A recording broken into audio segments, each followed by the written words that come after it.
उठो जान। क्या हुआ? प्लीज आंखें खोलो। कुछ तो बोलो।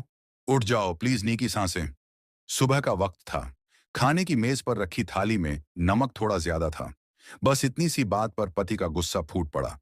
उसने पत्नी को कड़वे शब्द कहे और बिना कुछ खाए ही ऑफिस चला गया। पत्नी ने दिन भर कई बार फोन किया, पर हर कॉल अनसुनी रह गई। आखिर में एक छोटा सा मैसेज आया, मीटिंग में हूं, डिस्टर्ब मत करो। वह चुपचाप रोती रही। उसके दिल में एक ही सवाल घूमता रहा, क्या उसके पति के लिए काम उसके प्यार से ज्यादा जरूरी है?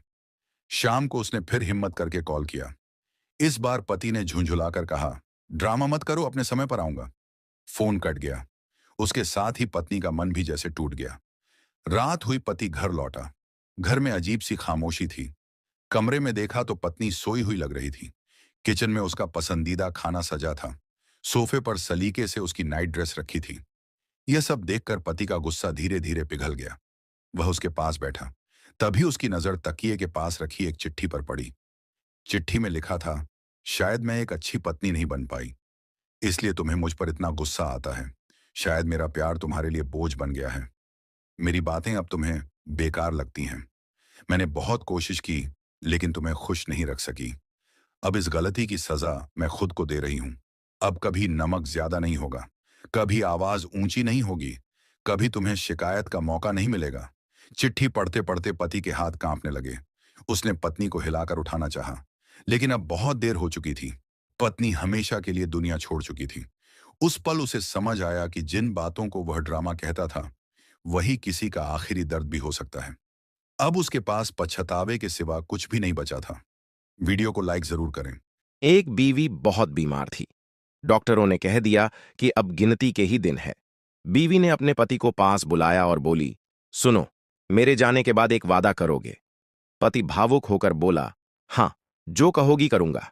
बीवी बोली, मेरे मरने के बाद तुम मेरी अलमारी कभी मत खोलना, चाहे कुछ भी हो जाए।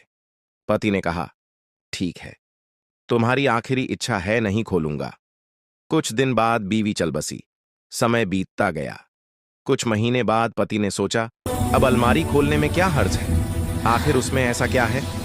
आखिर उसने वादा तोड़ा और अलमारी खोल दी। अंदर कुछ कपड़े, कुछ तस्वीरें और एक छोटा डब्बा पड़ा था। डब्बा खोला। उसमें मंगलसूत्र और एक चिट्ठी रखी थी।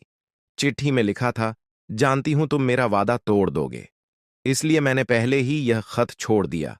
यह मंगलसूत्र उस लड़की के लिए है जिससे तुम शादी करोगे। लेकिन एक बात याद रखना, जो प्यार मैंने तुम्हें दिया वह उसे कभी मत देना। वह मेरा ही हिस्सा रहेगा। और हां, अब अलमारी बंद कर देना। वह तो मैंने डराने के लिए कहा था। तुम्हारी जिद्दी बीवी। पति की आंखें भर आईं। उसने चिट्ठी सीने से लगाई और धीरे से मुस्कुराया। सिमरन 8 महीने की गर्भवती थी। उसे कर्ण बहुत संभाल कर रखता था, अपनी जान से भी ज्यादा। लेकिन एक शाम अचानक सिमरन के शरीर में तेज कंपकंपी होने लगी। उसका चेहरा सफेद पड़ गया। सांसें तेज चलने लगी। वो डरते हुए बोली, करण, मुझे अच्छा नहीं लग रहा। मुझे बहुत डर लग रहा है। उसकी आवाज इतनी कमजोर थी कि सुनकर ही कर्ण का दिल टूट गया। उसने फौरन सिमरन को गोद में उठाया और कार की तरफ बढ़ा।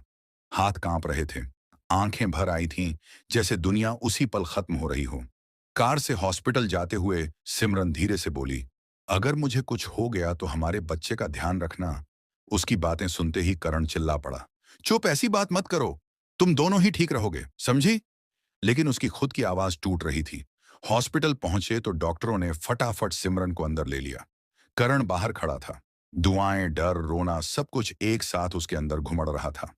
कुछ देर बाद एक नर्स बाहर आई और बोली, पेशेंट बार बार एक ही बात कह रही है, वो आपको अंदर देखना चाहती है। करण का दिल धड़कना ही भूल गया। वो भागता हुआ अंदर गया। सिमरन कमजोर सी लेटी थी। अचानक उसकी आंखों से आंसू बहने लगे। कर्ण, अगर मेरा बच्चा बच जाए तो मैं इस दर्द को भी जीत लूंगी। कर्ण उसके पास बैठ गया। उसके हाथ पकड़कर रोते हुए बोला, तुम दोनों ही मेरे हो। मुझे तुम दोनों चाहिए। भगवान से लड़ जाऊंगा, बस तुम हार मत मानना। ऑन ऑन इंप्रेशन शुरू हुआ। करीब 1 घंटे तक करण बाहर इधर उधर पेसिंग करता रहा। चेहरा आंसुओं से भीगा हुआ, होंठ कांपते हुए दुआएं मांग रहे थे। आखिरकार डॉक्टर बाहर आए। उनकी आंखों में हल्की सी मुस्कान थी। हमने बच्चे को बचा लिया है और सिमरन भी अब खतरे से बाहर है। दोनों सुरक्षित हैं।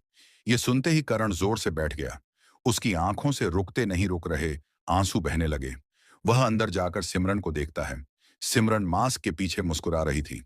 आंखों में आंसू थे पर राहत भी थी। करण ने उसका हाथ पकड़कर कहा, तुमने मुझे डरा कर रख दिया था, लेकिन आज मेरी दुनिया मुझे वापस मिल गई।